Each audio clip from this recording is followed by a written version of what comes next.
Don Burnett grew up in Chicago, Illinois. He graduated from the University of Illinois with a degree in mechanical engineering. He worked in Los Angeles and then joined the United States Navy. He served as commander of a scientific station in Antarctica. In recognition of his services, the National Academy of Science named an island after him. So I'm sure if you ever want to go on a vacation sometime, Burnett Island is probably available. After serving in the Navy, he returned to California and earned a master's degree from UC Berkeley. He worked for Lockheed in Sunnyvale for 30 years and retired in 1990 after a distinguished career. Don and his wife Nancy have lived in Cupertino since 1961. They had been active in the schools and in their neighborhood. Both of their children graduated from Cupertino High School. Don was elected to the City Council in 1993 and now serves on the board of Santa Clara Valley Transportation Authority. Don enjoys playing tennis, biking, and especially playing with his grandchildren. Ladies and gentlemen, I present to you the Honorable Don Burnett, Mayor, City of Cupertino.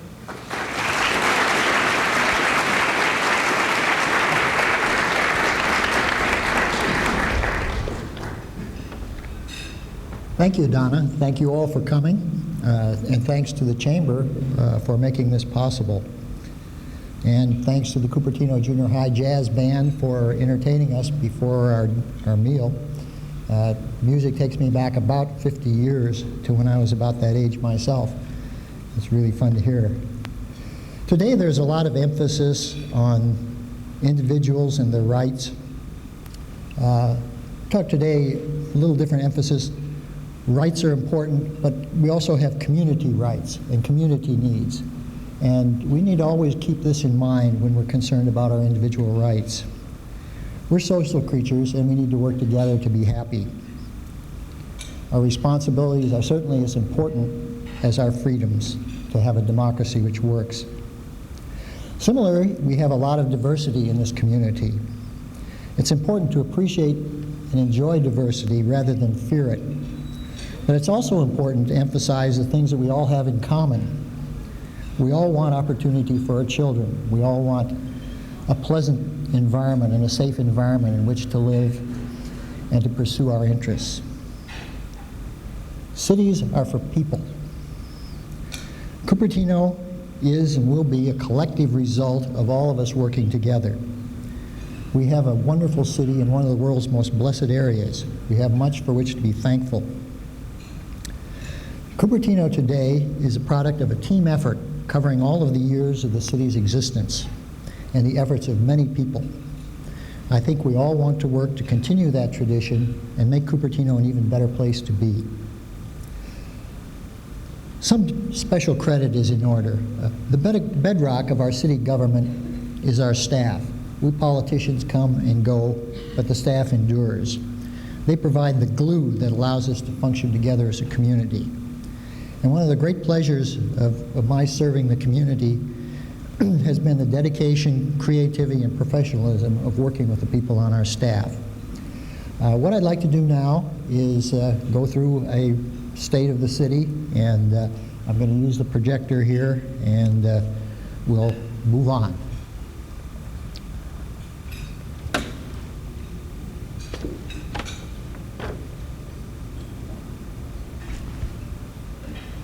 Have to get the Morione back on screen here.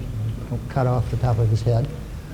Cover 4 areas: milestones, cutting Gulliver's strings, also known as deregulation, money, an important issue at all times in our personal and civic lives, and where do we go from here? What are some of the things we're looking forward to as a community?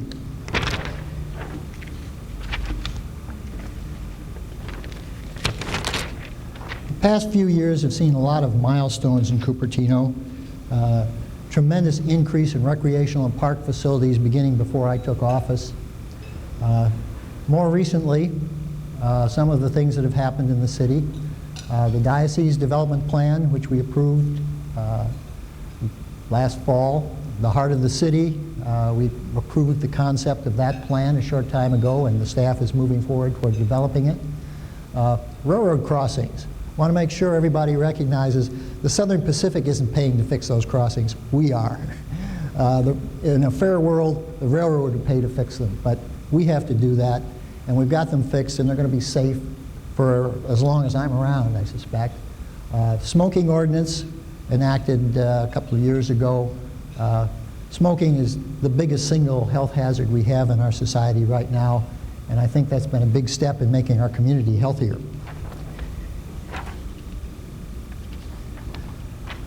Talk a little more detail about the diocese solution. There's been a lot of talk about this, and I think the quality of the solution is underappreciated. This is an aerial photograph of the area, 280 Foothill, Stevens Creek Boulevard. The red area here is current San Antonio Park. The area outlined in green in here, and all the way around here is the area that's being donated by the diocese as public open space. I think it's really important to note the quality of the public open space we're getting here. Riparian corridor protection here, people being protected from the intrusion of the housing as they come in from that area.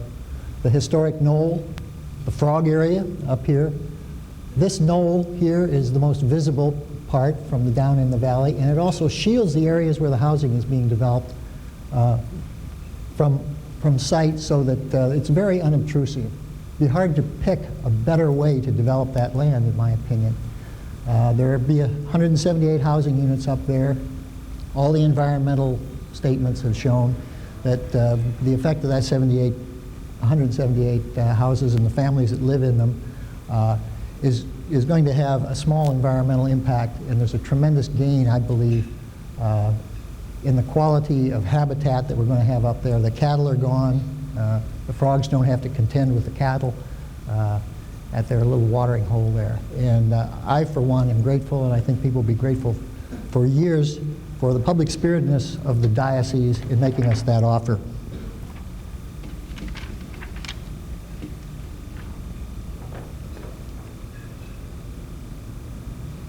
Ever had a day when you felt like that? It's our friend Gulliver. And it's a pretty good allegory for the United States right now. We have too many regulations. We have so many regulations they work against each other. We've tried in Cupertino to remedy that situation. We've taken certain steps to do that, which I'll talk about.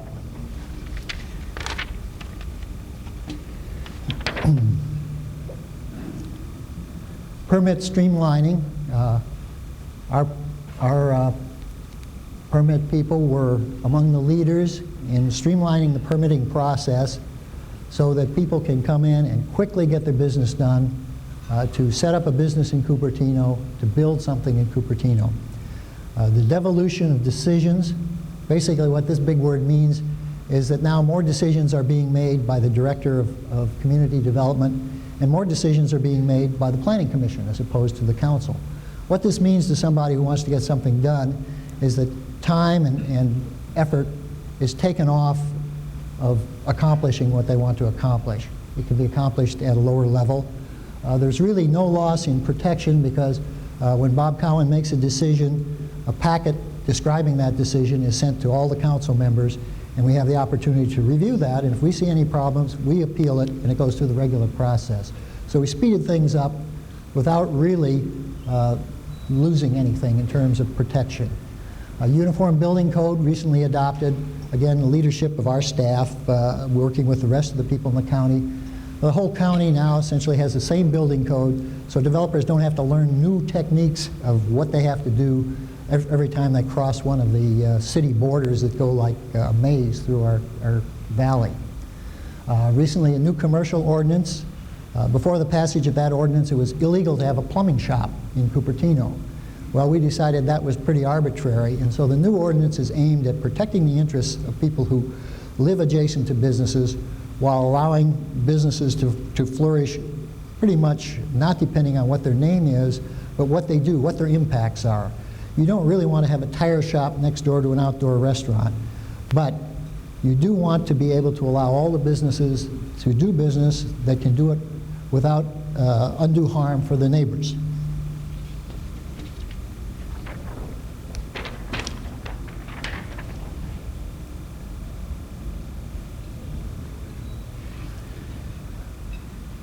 This is the plan that was approved by the Planning Commission recently for the new Cupertino Village, Sandhill Associates, the developers.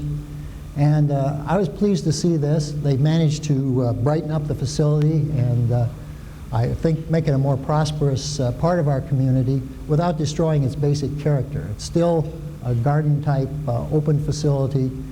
This is opened up so people can see what's in there. A very pleasant, civilized atmosphere inside there. Final approval at the Planning Commission level. The council didn't have to review that, save some time.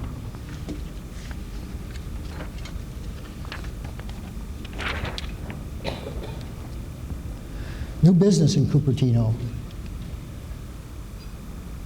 Within the past couple of years, Microsoft, Kidsoft, Seagate, Canon have come to our city. They've been very complimentary of our staff and the work that they've done in helping them get established in the city. We have letters of commendation. An interesting anecdote, last Friday night I attended a ribbon cutting at the UC Santa Cruz extension, which is now in the old Cogswell College building on Bug Road. And I was talking to the dean, and the dean said, you know, we originally had planned to locate in San Jose, but we went down to City Hall in San Jose and they looked and they said, gee, you can't open in the fall. You know, we've got to do this and this and this. You know, there's no way we can do that. They came to Cupertino, can do. They got in, they're there. They already have their classrooms full 4 nights a week.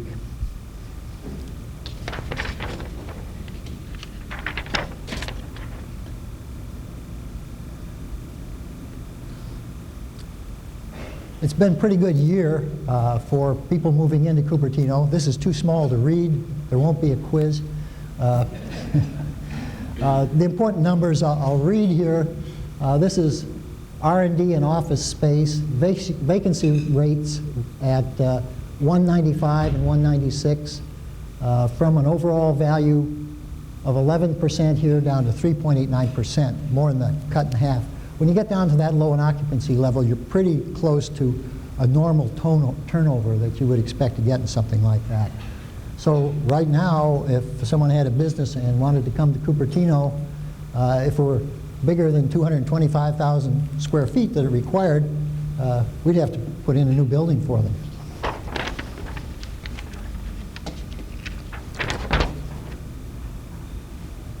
Money, important. How much do we have? I'll show you quickly a breakdown of our expenditures, revenues, and what's left, which is formerly known as the balance in our general plan. How do we get more? I'll talk a little bit about economic development and strategies to increase patronage, a way to make all of us more prosperous.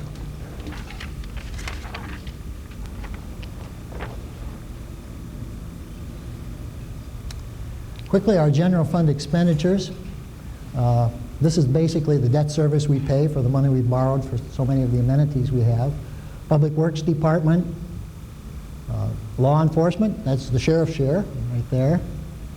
And these are basically the City Hall operations, other than the Public Works, of course. Administration, Parks and Rec, Finance, and Community Development. Carries on from 95 out through the year, the turn of the millennium there. You see, pretty stable.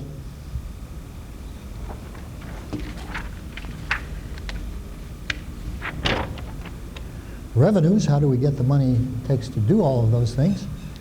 And again, taxes, the biggest portion by far. Use of money and property, intergovernmental transfers, the charge for services that we have, and a number of miscellaneous types of things. You see a gradually, slightly rising trend up to something like $22 million at the turn of the millennium.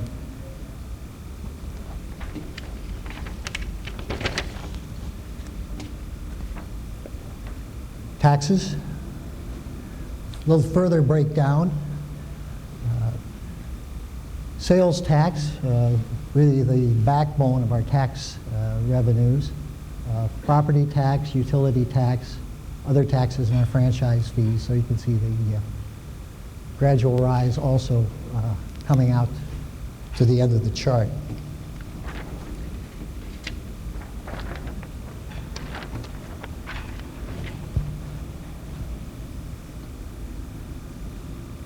This is how much money we have in the bank as a city collectively. You see the Capital Projects Fund. This is for the schools,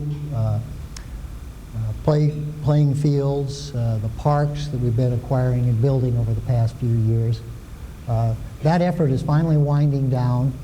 When we build Creekside Park, that'll be our last major capital type of expenditure until out about this time, at which time we'll be talking about expanding the senior center, which is heavily utilized and needs expansion. And one of the things that I'm thinking about is, are we confident enough about this to try and perhaps pull the expansion of the senior center forward a little bit? I think it's something worth thinking about. The size of this reserve is quite comfortable as cities go. It's virtually enough money in reserve to operate for an entire year. And what this gives us is the flexibility that if we do see slight downtrends, we don't have to panic. We have time to recover and change what we do in an orderly way so that we make sure we don't run out of money in the long term. Another message from this chart is that there's not much prospect for any further large-term public works projects in Cupertino unless we're willing to eat into that fund, because the debt service here is going to run out. I'll be 95 years old when that runs out. I'm hoping I make that far. And our chances of increasing revenue substantially are pretty slim.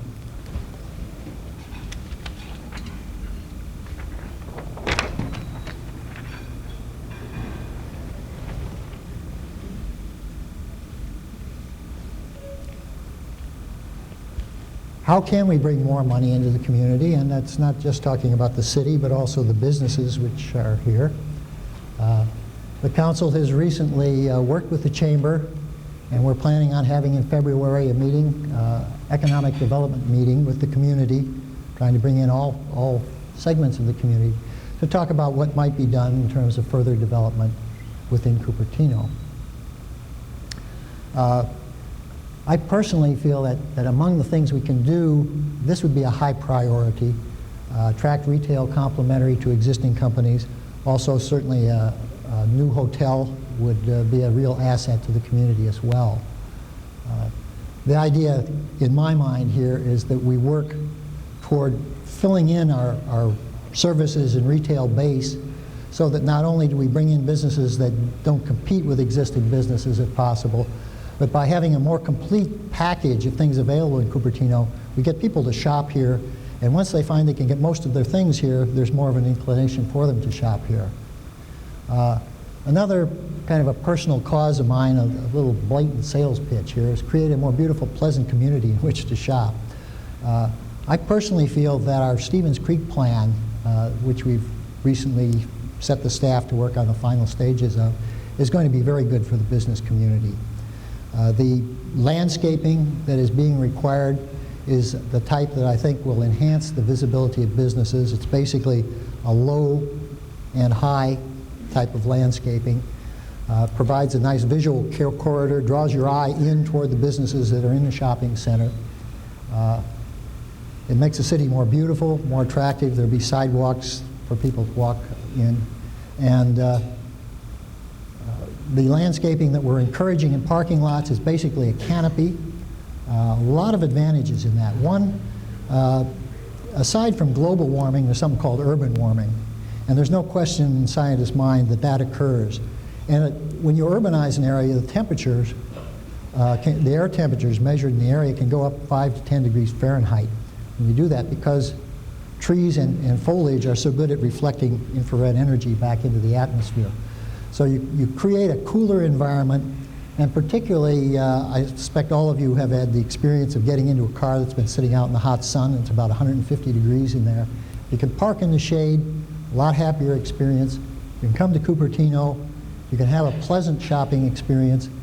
Cupertino, I feel, in the competitive world right now, what we have to direct people is quality. This is a beautiful city to come to. We want to make it more beautiful, more pleasant to shop in. We also hope with the plan to provide some signage that will help people find businesses more easily, street number signing that's consistent and available all the way up and down the boulevard, so that when people are sitting there with their yellow page address number, they can find it without having to look every which way and driving off the road. End of sales pitch.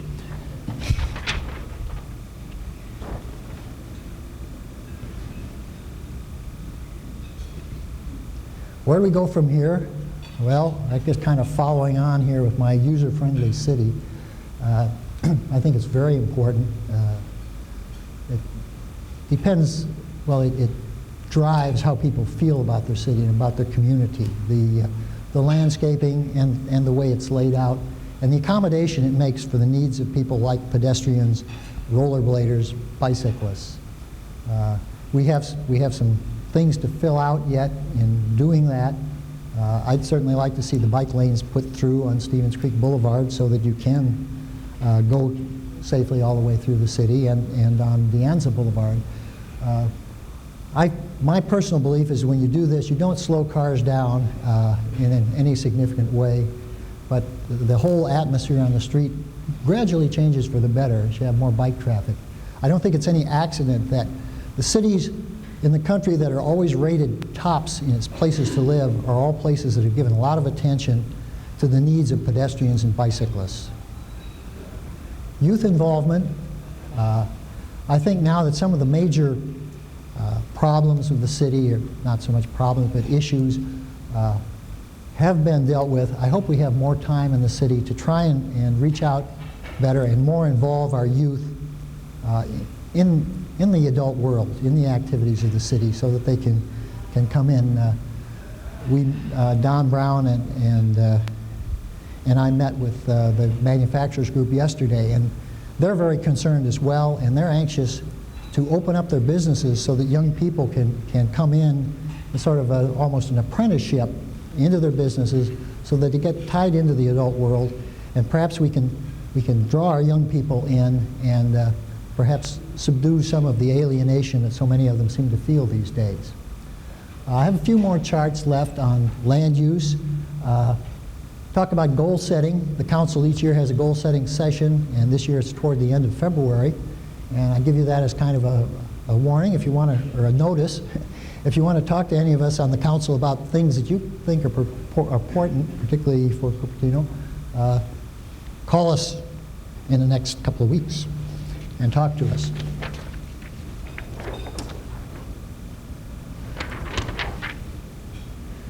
Undeveloped land compared to developed land. Basically, you can see that Cupertino pretty much all developed. A lot of the land that's left is hillside residential. What's likely to happen on that land would be perhaps a maximum of something like 80 housing units. All the rest of the development is going to have to go into a very small area. 69 acres for office industrial, 26 acres for residential on the valley floor, a commercial 21 more acres. So we're in the end game of the development in the city. And my feeling is it's very important that we do things right at this point, because it's going to determine the livability of the city for a long time to come.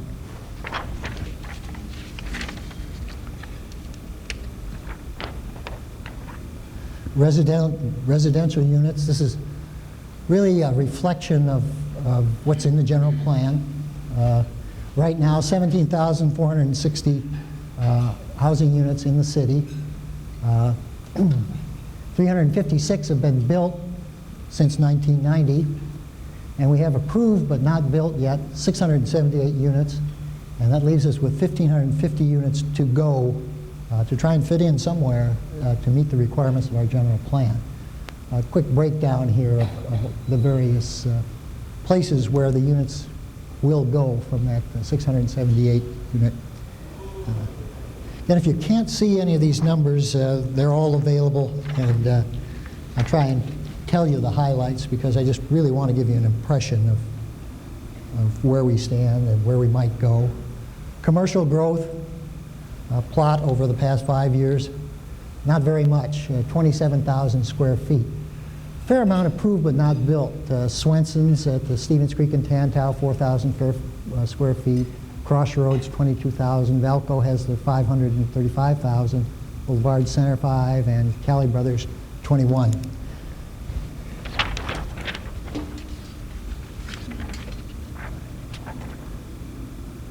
Office industrial growth, right now, pretty much stopped dead. Total growth, 220,500 square feet since 1990.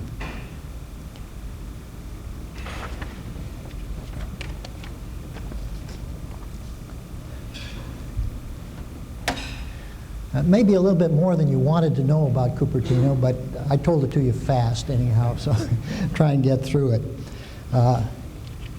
I think we have a really bright future coming up. I'm really looking forward to Creekside Park being built in our neighborhood.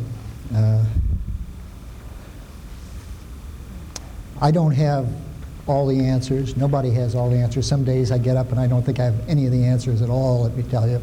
But between us, working together, there are a lot of answers. And if we work together and talk to each other and decide what we want the community to be and how we're going to go about it, I think we're going to get along real well. Thank you very much.